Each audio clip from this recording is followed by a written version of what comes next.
গাইবান্ধায় আমাদের ভালো প্রতিষ্ঠান নাই। জামাতের আমির ডাক্তার শফিকুর রহমানের উত্তরবঙ্গ সফরের দ্বিতীয় দিনে গাইবান্ধায় 10 দলীয় জোটের নির্বাচনী জনসভা। পলাশবাড়ী এসএস পাইলট উচ্চ বিদ্যালয়ের জনসভায় যোগ দিতে ভোর থেকে খণ্ড খণ্ড মিছিল নিয়ে সমাবেশ স্থলে আসতে থাকেন নেতাকর্মীরা।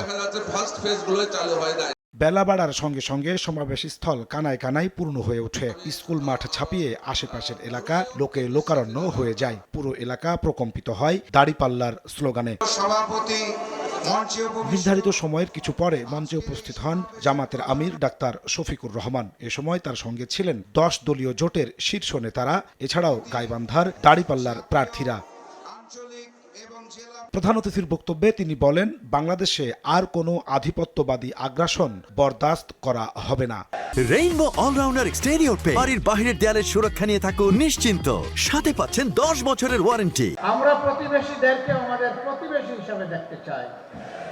আমরা কারো উপর খবরদারি করতে চাই না, আর কেউ এসে 56,000 বাংলাদেশের উপর খবরদারি করে দেখতে চাই না।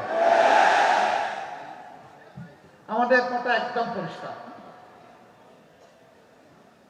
54 বছর যেই শাসন, যেই রাজনৈতিক ব্যবস্থা, যে বন্দোবস্ত দেশবাসীকে ফ্যাসিবাদ উপহার দিয়েছে, এই শাসনও আমরা আর দেখতে চাই না। আমরা চাই তার আমূল পরিবর্তন। সেই আমূল পরিবর্তনের সময়টা আপনাদেরকে দেশবাসীকে হাতছানি দিয়ে ডাকছে আগামী 12 তারিখ। এর আগে জুলাই অভ্যুত্থানে শহীদ আবু সাঈদের কবর জিয়ারতের মধ্য দিয়ে শুরু হয় জামাত আমিরের দ্বিতীয় দিনের নির্বাচনী প্রচারণা। এ সময় আবু সাঈদের কবরের সামনে দোয়া ও মোনাজাতে অংশ নেন তিনি। পরে আবু সাঈদের পরিবারের খোঁজ খবর নেন ডাক্তার শফিকুর রহমান। এ সময় তিনি আবু সাঈদের কাঙ্ক্ষিত বাংলাদেশ গড়তে ভোটে কেউ প্রতিবন্ধকতা করলে তরুণ প্রজন্মকে তা রুখে দেওয়ার আহ্বান জানান।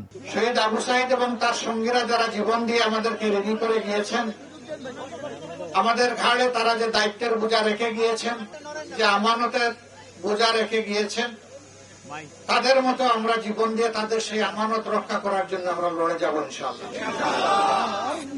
তাদের যে আকাঙ্ক্ষা, যে প্রত্যাশা ছিল, একটি দুর্নীতিমুক্ত, সন্ত্রাস মুক্ত, ফেসিবাদ মুক্ত, দুঃশাসন মুক্ত, আধিপত্যবাদ মুক্ত একটি মানবিক বাংলাদেশ গড়ার, যে বাংলাদেশে সকল ধর্ম বর্ণের মানুষ মিলেমিশে শান্তিতে বসবাস করবে এবং যার যার যোগ্যতা অনুযায়ী, দক্ষতা অনুযায়ী জাতি গঠনে, উন্নয়নে অবদান রাখবে। এখানে কোনো ধরনের বৈষম্য হবে না। শনিবার উত্তর জনপদে আরও কয়েকটি জনসভায় অংশ নেবেন জামাত আমির ডাক্তার শফিকুর রহমান। নাজমুস সালেহী, সময় সংবাদ।